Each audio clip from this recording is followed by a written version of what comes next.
Hello, all Garland and Nixon here. It is Monday night. Some interesting things going on right now. There are some rumors going around. I mean, by rumors, I mean they're actually being written in mainstream media outlets that the U.S. is going to go in a different direction. Let's talk.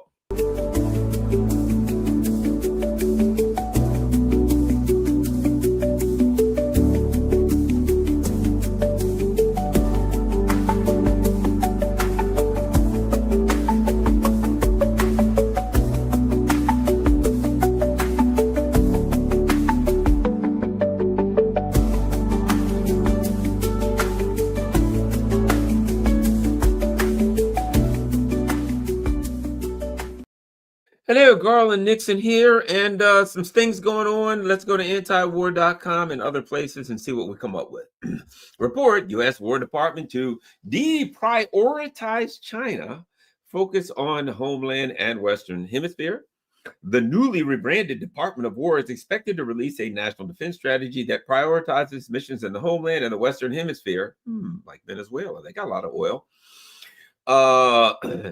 Over countering China and Russia, a shift from the Pentagon's policy in recent years, which has placed China as the top priority, according to Politico. Let's look at this Politico thingy here.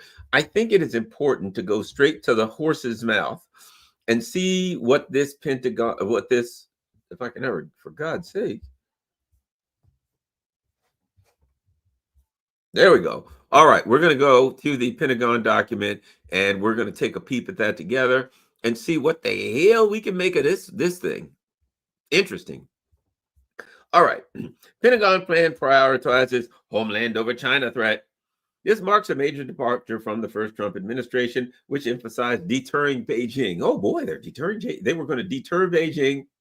How'd that work out? Yeah, let me see. We've got a bunch of female soldiers here. Boy, I saw that. I saw the SCO and the meetings in Beijing and Xinjiang and the Chinese soldiers and weapons, and I mean it was actually absolutely incredible. Oops, darn it all.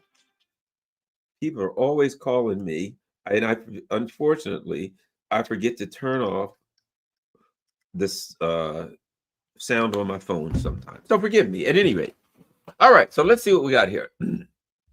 Pentagon officials are proposing the department prioritize protecting the homeland and Western Hemisphere. I got a question. Protecting the Western Hemisphere. I don't think the rest of the Western Hemisphere asked the United States to protect it. From what? You know what that's like? That's a mafia thing.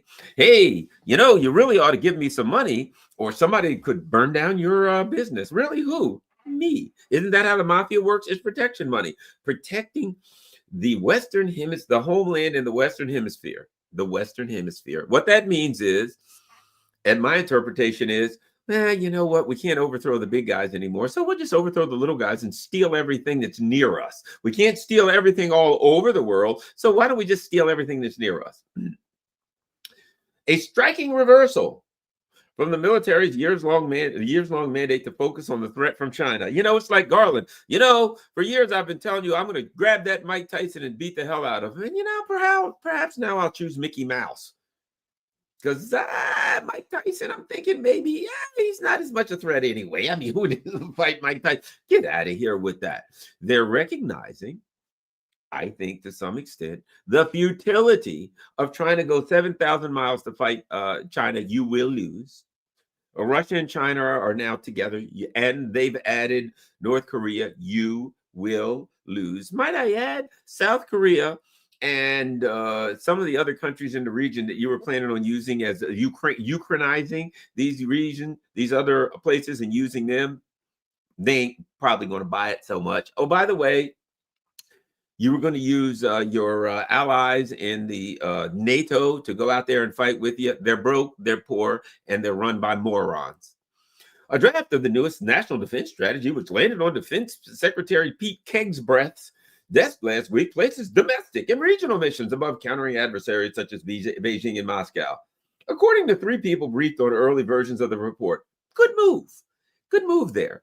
Countering people who you cannot counter. Oh, we're going to contain China. You can't contain China. Oh, then we'll contain Russia. How's that going? Not good. How about China and Russia? Yeah, great idea. You can't contain either of them, so why not go for both? I think what someone in the U.S. empire has figured out is that the obvious has to be accepted. All right, let's see. Let's keep going. The move would mark a major shift from recent Democrat and Republican administrations, including Donald Trump, when he referred to Beijing as America's greatest rival. And it would likely inflame China hawks in both parties, who view the country's leadership as a danger to U.S. security. China hawks are going to be pissed. Hey, wait a minute. We're already pissed because you went in and we attack Iran here. And for God's sake, Russia, we got to go to war with Russia. All of our money has to go to Ukraine. Screw the American people, man. For God's sake, you're going to piss these people off. This is going to be a major shift for the U.S. and its allies on multiple continents, said one people briefed on the draft document. The old trusted U.S. promises are being questioned. Trusted U.S. promises. Hey, what promises are those? We promised to take you to war and get you destroyed, probably nuked. Boy, that's a real trusted promise. Perhaps we shouldn't go with that one. The report usually comes out at the start of each administration.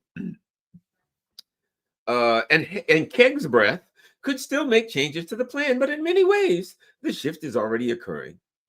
The Pentagon has acted thousands of National Guard troops to support law enforcement in Los Angeles and Washington and dispatched multiple warships and F-35 fighter planes to the Caribbean to interdict the flow of drugs to the U.S. You mean interdict the flow of oil out of Ukraine? Let me tell you, out of Venezuela. Let me tell you something. So they're planning on going to war with Venezuela. It ain't going to work so well. Let me ask you this. Just throw this out here to you for a second. The problem with what's the term? Immigration. The massive influx of immigration from Africa, from the Middle East, etc. What was that as a result of? That really kind of hit the fan when you overthrew the government of Libya, didn't it? And then Syria made it even really bad when they started the dirty war in Syria. So let me ask you this. If Trump et al. Decides we're going to start bombing, attacking, overthrowing, and destabilizing countries in Central America and South America, even more than they do now, how do you think that's going to affect the immigrant issue at the border? I'm just saying, millions at the border. Oh boy, we're going to focus on destabilizing this region so we can have millions of immigrants at our border. Brilliant job there, old Trumpy. Okay. A U.S. military strike this week allegedly killed 11 suspected members of the Venezuelan gang in international waters. A major step in using the military. Listen to this. A major step in using the military to kill non-combatants. A step? That's a step? Well, here's what we know. You attack the people in a boat, probably fishermen, if it even happened at all, in a boat that couldn't possibly reach the shore. A boat that had like a cruising range of 100 to 150 miles, which was, I don't know, like 1,000 miles from U.S. shore. Really? So, hey, we attacked a bunch of guys in a boat and we claimed that they were drug dealers, but we don't really know. We just said they were drug dealers and then we killed them. And that's a major step in using the military to kill non-combatants. Well, how about this? Because the military can't take on combatants. The only thing they can do is kill non-combatants. How about we think about Yemen? How'd that work out? They had to make up lies and say that the planes were falling off the side of the boats when, in fact, I think they might have been getting shot down. So I'm just saying, so now they're going to say, hey, it's a major step in using military to kill non-combatants because when we try to kill combatants, they kick our ass. And we took a look at the Russian military parade and the Chinese military parade and said, those combatants, probably not a good idea to screw with those guys. Maybe we just go after some guys in a fishing freaking boat. Because I don't know, because we don't want to be swallowing hypersonic missiles from Russia and God only knows what from China. No, thanks. We'll go after fishermen Well, I think we can handle fishermen. The Pentagon also has established a militarized zone across the southern border with Mexico that allows troops to detain civilians. There you go. A job normally reserved for law enforcement. There you go. Non-combatants. And what more of a non-combatant can you get than civilians? So there you go. We look at China. Ooh, ew. Look at Russia. Yikes. Look at North Korea. They got nukes. Look at your Iran, and they're turning Israel into a freaking moonscape in 12 days. And we're like, hey, how about fishermen? I think we can take those guys. Not 100% sure, but let's give it a shot. That's where they are now, killing innocent, unarmed civilians. And based on the way things are going in Israel, I think that's their game plan. I think that's all they can do. Let me continue. The new strategy would largely overturn the focus of the first Trump administration, which placed deterring China at the forefront of the Pentagon's efforts. And I think they figured out that they better put that to the back front of the Pentagon efforts, because the forefront is going to get them all killed. It is increasingly clear that China and Russia want to shape a world consistent with their authoritarian model. The opening paragraphs of that document said, unlike an authoritarian model, completely and absolutely unlike the authoritarian model in, I don't know, Great Britain, where they arrest you for holding up a sign that says, I support Palestine action. Unlike Germany, where they lock you up for insulting somebody and causing anxiety online. Hey, what'd you do? Well, I went online and I said to some guy, I think you're a jerk, and they locked me up. No, sirree, that's not an authoritarian model. But because Russia and China, where the Russian president got 87% of the vote. The Chinese government, 90 to 95% of the people in the country support their government in China. Those are the bad governments. Those are the evil governments. They have no rights. Well, I don't care what you say about their rights. The people are happy there. I tell you what they do have. They got jobs, they got health care, they got college, they got governments the military that can protect themselves from us. I'm just saying, they're authoritarian models. The shift doesn't seem aligned with President Trump's hawkish views on China at all, said a Republican foreign policy expert briefed on the report, who, like others, was granted anonymity to discuss sensitive issues. There we go. That's what you get with American media. An anonymous Republican, quote, foreign policy expert. In other words, a neocon. Yes. How about this? Why don't you make them tell us who it was? Like, why don't you somehow say, well, I can't print what you're saying in the media and just call you a Republican foreign policy expert, because they might think we're making it up. Nah. Hey, but I put it like this.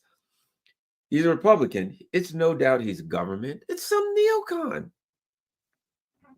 Anyway, the president has continued to express tough rhetoric toward China, including imposing staggering tariffs on Beijing and accusing President Xi Jinping of conspiring against the U.S. after he met with North Korean leader Kim Jong-un and Russian President Vladimir Putin at a military parade. Okay, tough rhetoric. There you go. You know what? I used to be a Democrat. And I realized something. You know, the only thing you're going to get from the Democrats. I read it. I remember that. And I'm like, okay, the squad is. You know what you're going to get from them? A strongly worded tweet. That's all you're going to get, is a strongly worded tweet. And they said Trump expressed tough rhetoric toward China. You know what? I don't think China and Russia. I looked at those guys. They didn't look like they were like, oh my God, we're horrified. Trump is expressing tough rhetoric towards us. No. Anything. Guys, over at Politico, the president has continued to express tough rhetoric towards China. Tough rhetoric. I call it he's talking shit. You know, he talks a lot of shit towards China. What about China? They don't really care. That's where we are. There we go. He's continued to really just say mean things towards them. Eldridge Colby, a sick, psychotic, psychopathic, sociopathic bastard, the Pentagon's policy chief, I rest my case, is leading the strategy. He played a key role in writing the 2018 version during Trump's first term and has been a staunch supporter of a more isolationist American policy. No, he hasn't. He's been the most numero uno China hawk possible. When I hear that bastard, what I think about it is this: that he wants to disentangle from every place so he can go after China. I don't trust him. I don't trust him. Despite his long track as a record track record as a China hawk, Colby aligns with Vice President J.D. Vance on the desire to disentangle the U.S. from foreign commitments. What is Venezuela? That's foreign country. They're not saying they don't want war. They're just saying, perhaps we should beat up somebody a little bit smaller. And I don't trust Albert Colby because he always wants war with China. Colby's policy team is also responsible for a forthcoming global posture review, which outlines where U.S. forces are stationed around the globe, and a theater, air, and missile defense review, which takes stock of U.S. and allied air defenses and makes recommendations for where to locate American systems. They don't work. I don't care where you put them. They ain't stopping nothing. The Pentagon is expected to release both reviews as soon as next month. Oh, I got an idea for U.S. air defenses. Put them in mothballs. Give them to Yemen. They didn't work. We couldn't stop Yemen. Right now, we have our most sophisticated THAAD system and all this stuff in Israel, right? And every day or two, Yemen's firing missiles into Israel and they're striking home. We can't stop Yemen's missiles. We have no chance against Russia's missiles. We have no chance against China's missiles. And I don't know if you noticed, we have no chance against Iran's missiles. So they're like, where are we going to put our allies' air defense systems and American air defense systems? It doesn't matter. Nobody's scared of them. They don't work. So, you're like, what, rearranging? Hey, where are we going to put the chairs on the Titanic? I say we move more to the fantail. People love to have drinks on the fantail. Besides, that's the part that goes down first. A Pentagon spokesman declined to comment on the reviews. The White House did not respond to a request for comment. Three documents will be intertwined. Listen to this. Each will emphasize telling allies to take more responsible for their own security. The people said, while the U.S. consolidates efforts closer to home, number one, they're getting the hell out of Europe. And understand something. I don't think they're going to get out of Europe, but I don't think they're getting out of Europe because they're nice guys and they want to be peaceful now and all that. We are going broke. We can't afford it. One of the reasons that they're having to move the chess pieces around and rethink this and that is because the United States is going broke and they know it. And they're trying to get their act together and figure out what to do pre-2008 on steroids crash. Allies are especially worried about the fallout of the global posture, given that it could pull troops away from Europe and the Middle East and cut critical security assistance programs. We're going broke. And by the way, Europe, screw you. You're going broke even worse than us. Anyway, a Pentagon official and European diplomat confirmed to Financial Times report that the Pentagon's Baltic Security Initiative, which grants hundreds of millions of dollars to Latvia, Lithuania, and Estonia, which basically they've got, pretty much the population of, a small borough in New York City, Brooklyn, maybe. Brooklyn probably is like at least all of them together. Anyway, a Pentagon official, there we go, to help, okay. And this money it grants hundreds of millions of dollars to Latvia, Lithuania, and Estonia to help build up their defenses and military infrastructure. We'll lose funding. Sorry, guys, we can't afford it. The money laundering operation has to shut down because we ain't got money to be laundered. Let me continue. The diplomat pointed out that money from that initiative has gone to buying American-made weapons and restrictions. Think about this.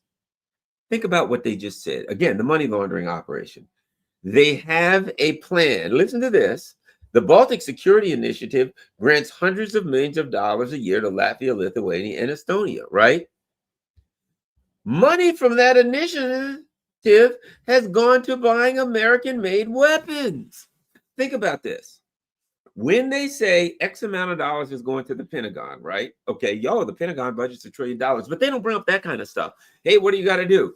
We got to give hundreds and hundreds of millions of dollars to Latvia, Lithuania, and whatever the hell, Estonia. Oh, okay, great. What are they going to do with that money? We're going to hand them the money, and then they're going to go to Raytheon and Lockheed Martin and give them the money. In other words, it's another money laundering way for the United States government to take your money and to buy more weapons. And to say we're giving it to Latvia, Estonia, whatever the hell Oni is out there, what are they going to do with it? And come back and buy more weapons. Now, let me ask you this. What do you think they've been doing with those weapons? Giving them to Ukraine, of course, who sells them on the open market. There you go. The diplomat pointed out the money from that initiative, if it's gone to buying American-made weapons, has received strong support, helping accelerate the development of key capabilities and enabling the acquisition of U.S. systems like HIMARS. So we're giving Latvia, blah, blah, blah, the Baltic states money, and they're buying HIMARS back. In other words, why don't we just take the money out of the United States Treasury and give it straight to whoever, Lockheed Martin, and buy the HIMARS, right? Because, yeah, that just seems, first of all, let me add this. When it goes to the Baltics and comes back, people get their cut. That's the way money laundering works. So hundreds of millions go to Latvia, Lithuania, Estonia. The people there, the Kaja Kallises of the world, they get their cut. So you got to understand how this game really is. They're cutting their piece. I got 20 million, 50 million, 20 million. Everybody gets their cut. Then it goes back and then they buy it. It's a scam. People are taking their cut off of this. It's not like if the United States just bought it. You wonder why Kaja Kallis and the rest of these people are like, yes, throw us into the Ukraine conflict and get all of our people guilt, because they're bought out. They're bought out.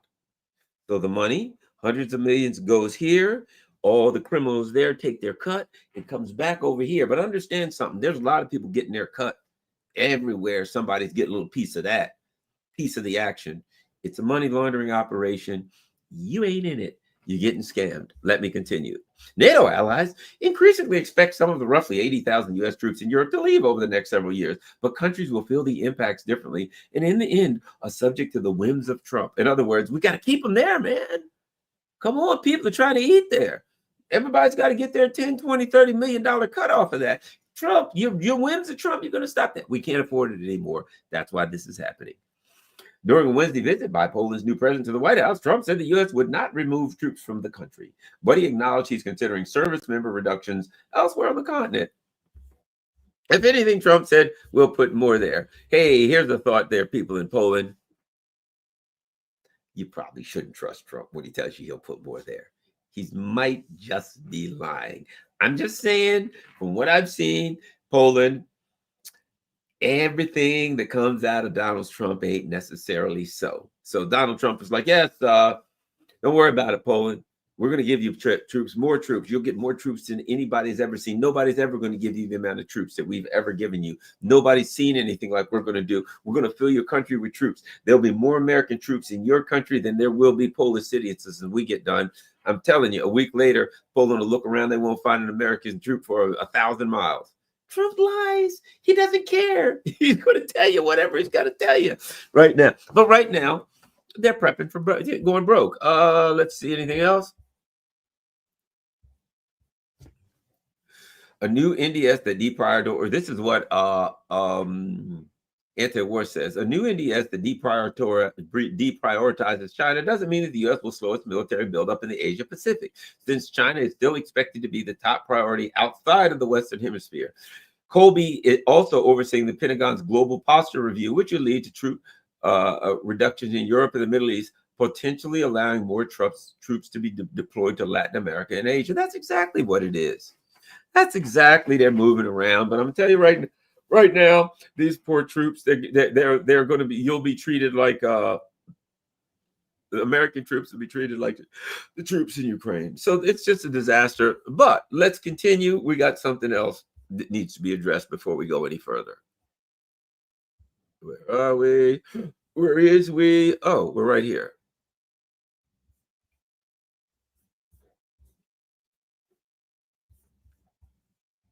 And voila, the French government collapses. The French government has fallen after Prime Minister Francois lost a crucial confidence vote in Parliament on Monday.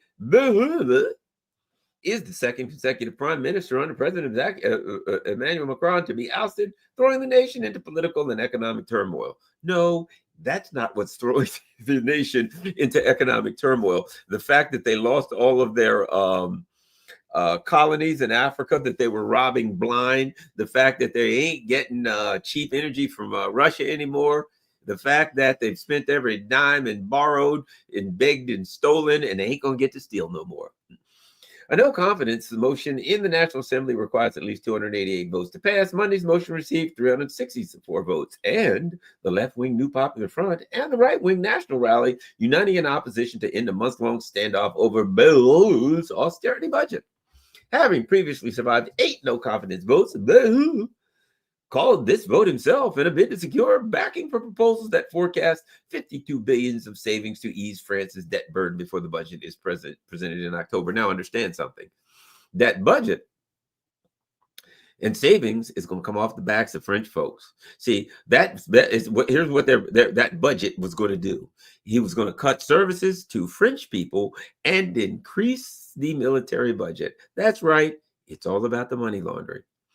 The prime minister, who had repeatedly warned that France's national debt poses a mortal danger to the country, appeared to acknowledge his fate in a bitter remark on Sunday. Bell lashed out at rival parties that he said hate each other, yet joined forces to bring down the government. How you been doing there, Bell? How's the situation right now?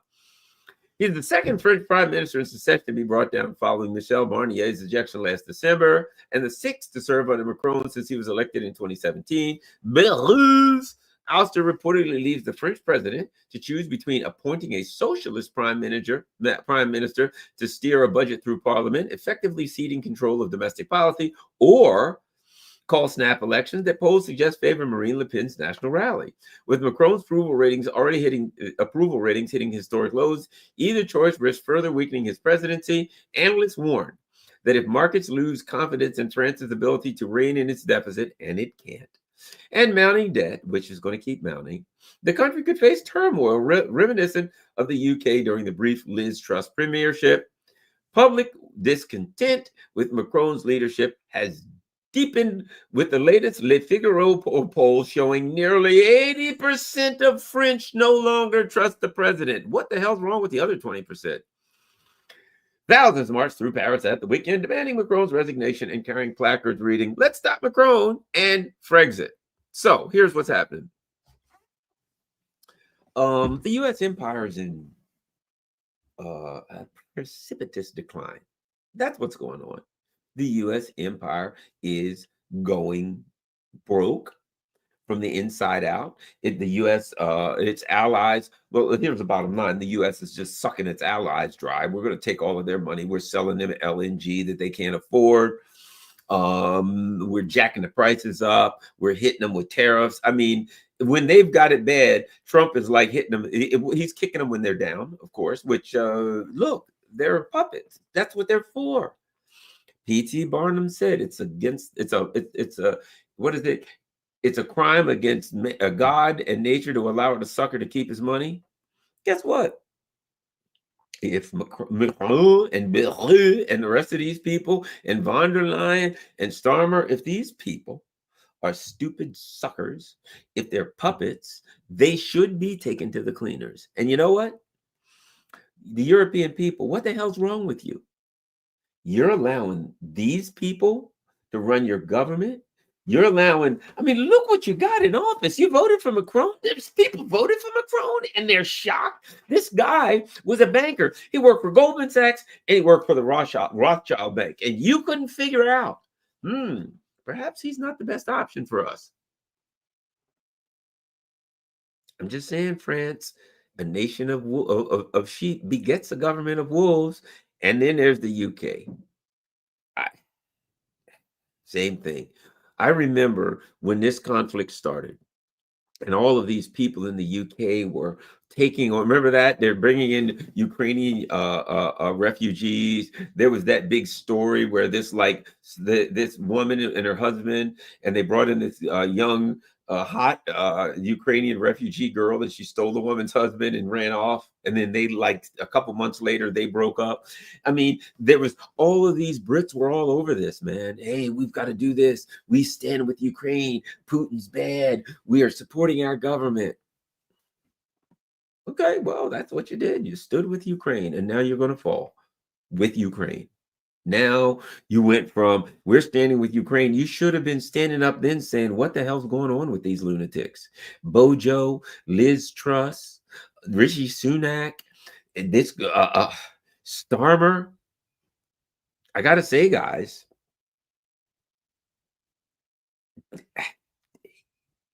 I, I don't know what to say. You pick these guys and it ain't working. Look, I live in a country where they voted for Trump. And what was our option? Look what they do. You know the United States is a wreck when you've got a woman who's about as sharp as a furry marble, as I like to say, who's about as bright as a wet match in a dark cave. This woman, and I think she was drunk all the time or high or something. He always sounded like she was drunk. Kamala Harris sounded like she was under the influence of something about 90% of the time. And the other percent of the time, she just sounded just like as stupid as a mop. And then you got Trump, who, look, say what you will about Trump. Here's what I'll say about him. He's an entertainer. That's what he is. He's not a politician. He's not an intellectual. He's not a tactician. He's an entertainer. If you want entertainment, that's what you'll get. That's all you're going to get is entertainment from Trump. Does he have some inclinations that are better than Biden and Harris? Well, it's hard to have it worse, isn't it? It's hard to have. I mean, let's face it. I'm just saying, to say that you're better than Biden and Harris ain't saying much, because I don't know how you could be worse than Biden and Harris. But I'm just saying, when you're living in a country and you get to choose between Trump and Biden and Harris, it's pretty much shot. You're pretty much the everything has already collapsed. You're in post-collapse phase right now. So the best Trump can do now is threaten Venezuela. And trust me when I tell you this, you don't want to attack Venezuela. There's just no way, nothing they can do. They can throw some missiles at Venezuela, throw some bombs at it, and then what? What are you going to do? And then what? And what happens if Venezuela shoots back? And what happens if some of your ships get sunk or blown up or go down? What then? Full-scale war against Venezuela? Wonder how that's going to affect the border. Millions. He's going to take action that's going to drive millions of people to the border. And then what? So I'm just saying, right now, I don't know what the options are for the U.S. But what's sad is this. Here's what's really bad. Trump's a disaster. Fair enough. I think that if it's possible that I can't even imagine Kamala Harris being president, because she wouldn't be president. She'd be just, I don't even know what to say. She'd just be stumbling around stoned all the time. But Mertz, former BlackRock chief, Rothschild and Goldman Sachs banker, Macron. I don't know what to say. I don't know what the Europeans thought they were going to get, but I think it's time to get to sharpening up some to sharpen up some guillotines, in my opinion. Maybe I'm not saying that you would actually use them to harm any human beings. You know, they're great. You can put watermelons in them, whip, drop it down a nice little cut, cantaloupes, all kinds of things you can use guillotines for. You know, kind of like, you know, slicing your potatoes to make French fries. Guillotines are great, and you know, everybody should have one in their kitchen. But perhaps I'm just throwing this out there. Perhaps it's time to start practicing your guillotine making skills. To start working on them in case you need to build a small, tiny little one this big to slice your potatoes and cucumbers. That's all. Maybe it's time to do that. Let me look and see that we have anything else that we need. Let me check the news. Anything else? Let's see if there's something we need to touch on. Oh, crap. Oh, there we go. Let's see. Oh, U.S. troops in Somalia come under indirect fire. Yeah, that's what's up. I believe that. It's just a matter of time. And I believe that the American troops in Africa will be attacked more and more. That's coming. Let's see. Anything else? Yemeni drone hits Israel's Ramon airport.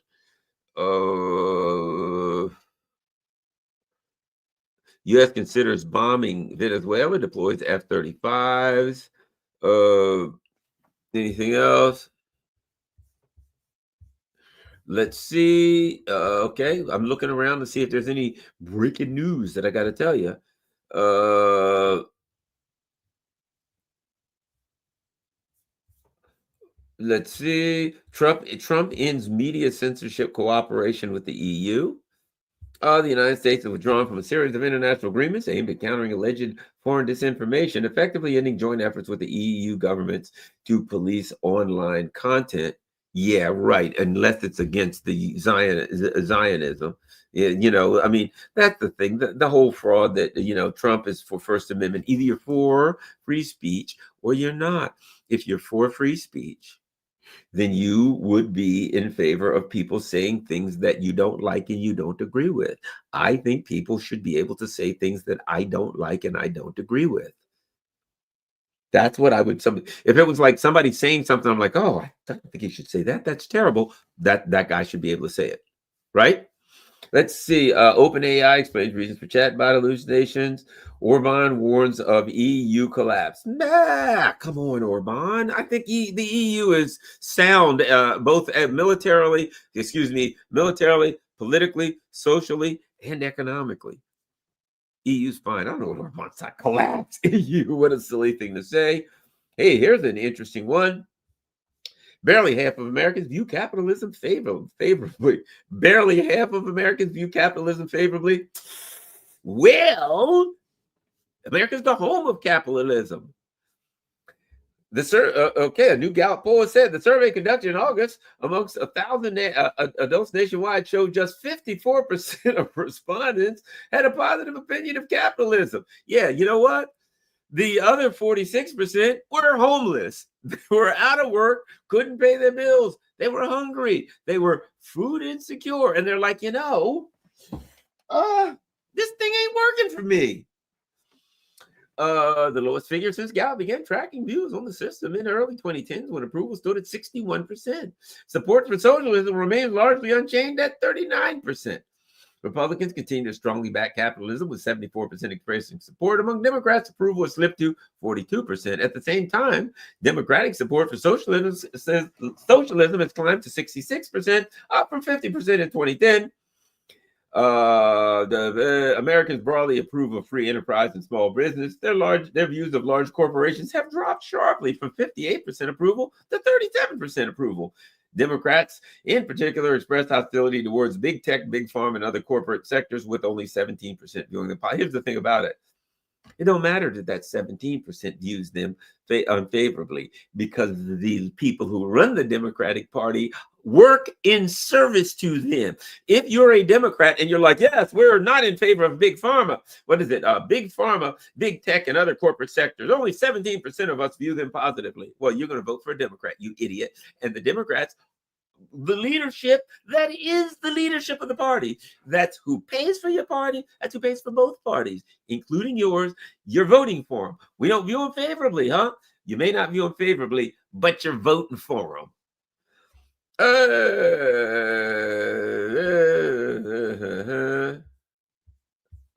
I think that's it. Dear friends and neighbors, I believe that is it. Let's see. I think that's it.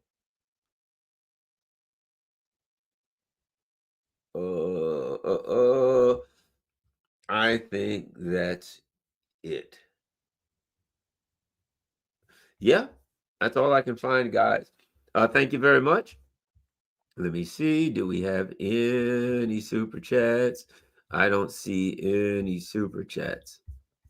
Let me look on Rockfin. Thank you very much. Got a couple people watching on Rockfin. All right. Thanks a lot, everybody. Certainly appreciate everybody taking time out of their busy schedule. I am right now attempting to raise money. I'm not doing a very good job of it, I might add. But I'd like to go to Moscow with Scott Ritter in November. We shall see how that happens, whether or not that's going to happen. But if you can possibly afford to help that cause, I'm raising money for it. Patreon.com, PayPal, Buy Me a Coffee, Cash App. And of course, if you can send a contribution, there's my PO box. But you can send a letter or whatever. But so I'm raising funds, hopefully, to go to Moscow with Scott Ritter in November. We'll see. I'm out.